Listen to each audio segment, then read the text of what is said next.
Assalamualaikum warahmatullahi wabarakatuh. Kami dari kelompok 5 mata kuliah pemahaman tentang peserta didik dan pembelajaran. Saya Nur Husnul Hatimah sebagai moderator dan teman-teman saya Mega Krisdayani, Nurliana, Rida Wahyuni, Rizwandi, dan Irwati Pusparombe sebagai pemateri dalam kelompok kami. Selanjutnya kami akan memaparkan bagaimana penerapan teori behavioristik, teori sosial kognitif, serta teori konstruktivisme di dalam kelas.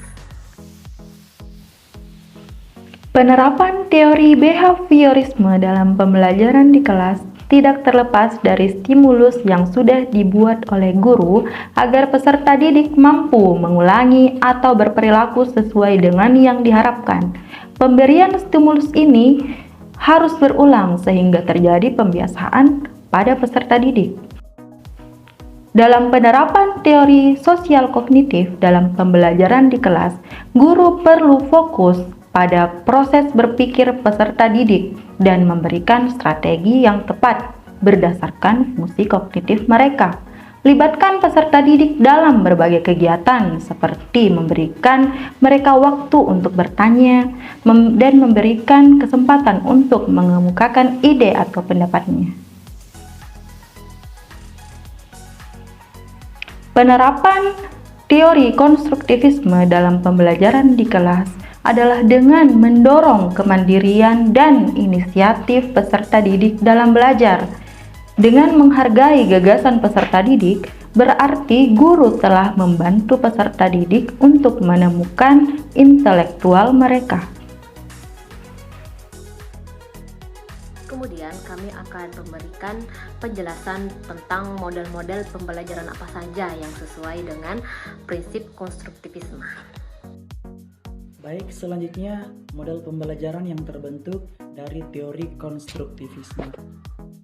Pembelajaran dengan teori konstruktivisme merupakan model pembelajaran yang mengedepankan aktivitas peserta didik dalam proses pembelajaran untuk dapat melakukan eksplorasi dan menemukan sendiri pengetahuannya.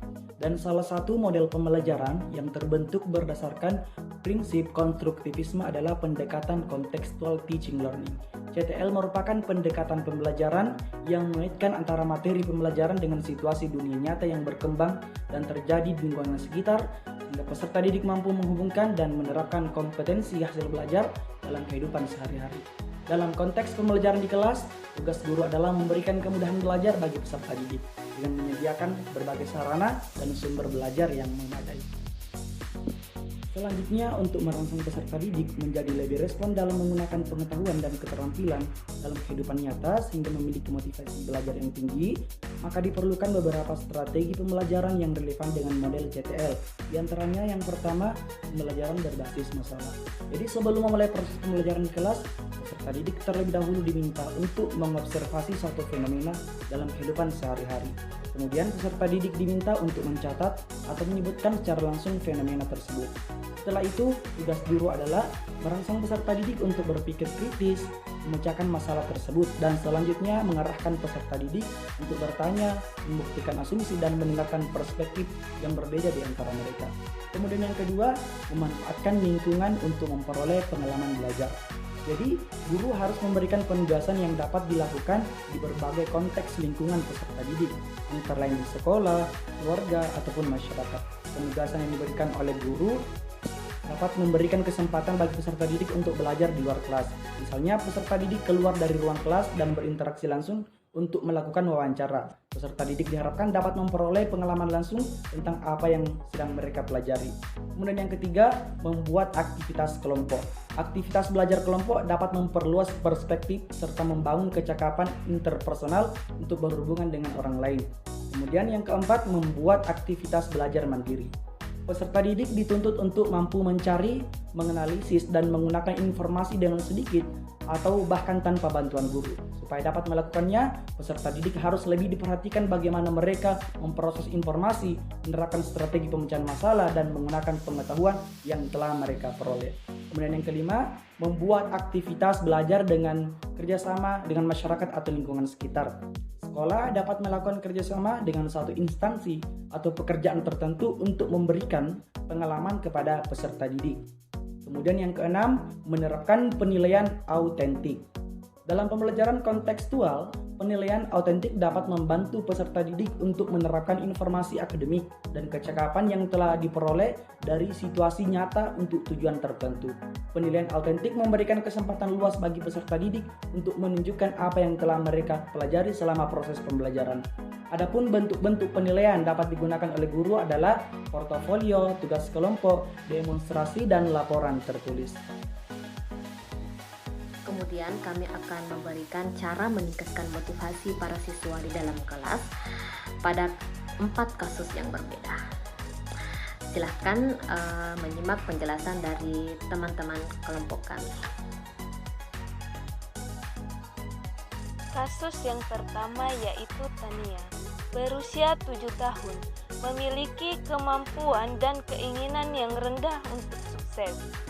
Untuk kasus tersebut, ada beberapa hal yang dapat dilakukan oleh guru.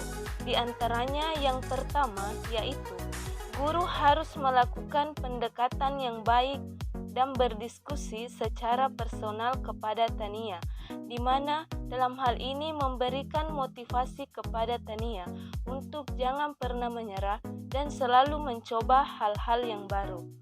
Yang kedua yaitu membuat pembelajaran semenarik mungkin kepada Tania.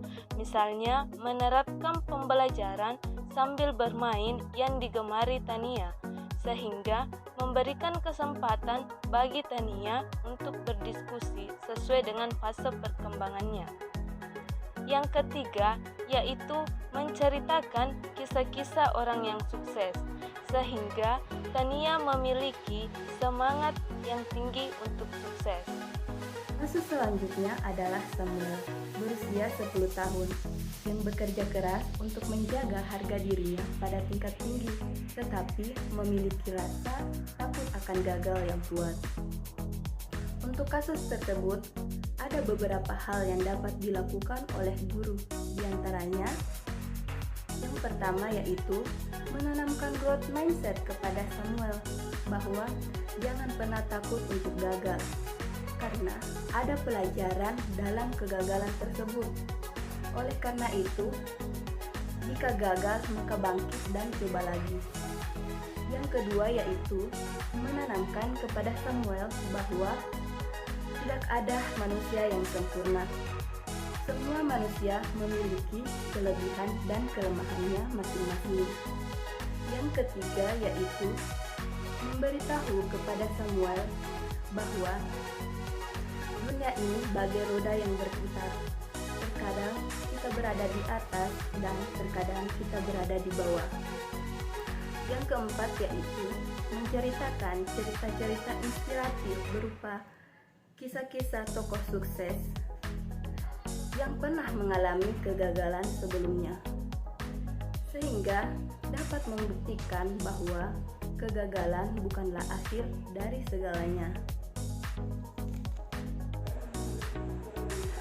Cara memotivasi Sandra, 13 tahun, yang tenang di kelas dan meremehkan keterampilan mereka, yaitu teman-temannya, adalah yang pertama, memberikan pandangan kepada Sandra bahwa setiap orang punya potensi dan kemampuan yang berbeda-beda.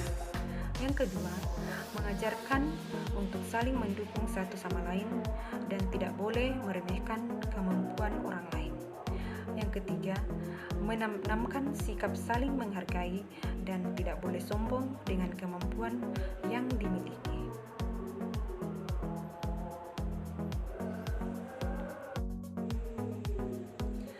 Cara menghadapi Sandra, 13 tahun, yang tenang di kelas dan meremehkan keterampilan mereka, yaitu teman-temannya, adalah yang pertama, memberikan pandangan kepada Sandra bahwa setiap orang punya potensi dan kemampuan yang berbeda-beda. Yang kedua, mengajarkan untuk saling mendukung satu sama lain dan tidak boleh meremehkan kemampuan orang lain. Yang ketiga, menanamkan sikap saling menghargai dan tidak boleh sombong dengan kemampuan yang dimiliki.